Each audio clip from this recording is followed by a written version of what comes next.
आज की क्लास में हम आपको बताएंगे ट्रिपल सी के एग्जाम में आने वाले 10 क्वेश्चन को यहाँ पे हम आपको करके बताएंगे। ठीक, इसमें सबसे पहले हमें क्वेश्चन दिया गया है, हमें किसी टेक्स्ट को स्मॉल लेटर से कैपिटल लेटर में कन्वर्ट करना है। आपके पास कोई लेटर है जो है स्मॉल लेटर, उसको करना है आपको कैपिटल लेटर में। तो यहाँ पे कैल्क में हमारे पास एक फॉर्मूला होता है, अपर हम लगाएंगे इक्वल टू अपर।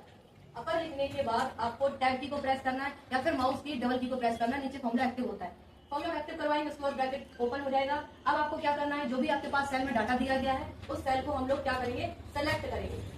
सेलेक्ट करने के बाद ब्रैकेट को क्लोज और एंटर, तो आपका जो भी स्मॉल लेटर में डाटा था वो कैपिटल लेटर में हो जाएगा। नेक्स्ट दिया गया है कैल्क में फॉर्मूला बार को अन्य नाम क्या दे सकते हैं, मतलब फॉर्मूला बार को और किस नाम से जान सकते हैं। तो होता है हमारे पास इनपुट लाइन। फॉर्मूला बार को हम लोग इनपुट लाइन से भी जान सकते हैं। फिर थर्ड नंबर पे दिया गया है कैल्क में गोल सीक ऑप्शन कहाँ मिलता है। तो ये हमें मिलता है टूल्स मेन्यू में, ये हमें मिलता है टूल्स मेन्यू में। नेक्स्ट हमें दिया गया है what is the value of average. Average formula लगाया है हमने, दिया है इक्वल टू एवरेज में कुछ नंबर्स दिए हैं। ठीक, अब यहाँ मेरे पास आंसर क्या आएगा, हमने लिया है 1 2 3 4 9, सॉरी 1 2 4 9। तो एवरेज निकालने का फॉर्मूला होता है, पहले हमारे पास जो संख्याएं होती हैं उनको हम लोग जोड़ लेते हैं। तो यहाँ पे हम जोड़ेंगे 1 2 3 4 7 और 9 16।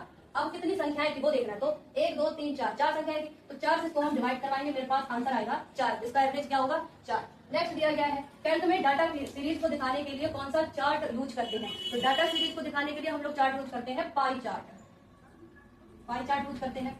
नेक्स्ट दिया गया है shortcut key for edit in Libre Calc spreadsheet. आपको कोई एक शॉर्टकट की बतानी है जिसके द्वारा हम लोग एक सेल को एडिट कर सकते हैं। तो शॉर्टकट की होती है हमारी F2, सिर्फ हम F2 को यूज करेंगे तो हमारा सेल एडिट हो जाएगा। नेक्स्ट है कैल्क में एक सेल से दूसरे सेल में जाने के लिए कीबोर्ड में कौन सी बटन का यूज करते हैं। तो अभी देखो यहाँ पे आप देखोगे ना पूछा गया है लेफ्ट राइट अप डाउन, कुछ भी नहीं पूछा गया है, तो यहाँ पे आप सिंपल यूज कर सकते हैं टैब को।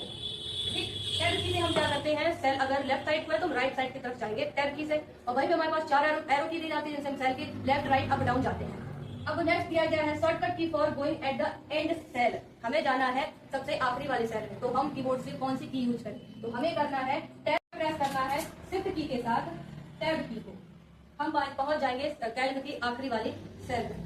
फिर पूछ रहा है यहाँ पे फॉर्मूला लगाया इक्वल टू फ्लोर, कुछ संख्याएं दी है का मान क्या होगा। हमें यहाँ दिया गया है 123 को हम भाग दे रहे हैं 11 से। ठीक, अगर हम 11 से 123 को काटेंगे तो काटने पर जो हमारा शेष भागफल आएगा वो कैसा आएगा, पॉइंट में। हमें यहाँ पे कंडीशन अप्लाई करनी है कि मेरा भागफल पॉइंट में ना आए, भले ही यहाँ पे संख्या कम हो जाए। कम हो जाए तो हम फ्लोर लगाते हैं। ठीक, तो यहाँ पे कितनी हो जाएगी 121 को आप 11 से काटोगे तो आपका भागफल पूरा पूरा आएगा। ठीक, तो यहाँ पे ये उसका मान हो जाएगा 121। नेक्स्ट दिया गया है कैल्क में कितने चार्ट होते हैं। तो कैल्क में हमारे पास 10 चार्ट होते हैं। नेक्स्ट वीडियो में और भी क्वेश्चन मिलेंगे।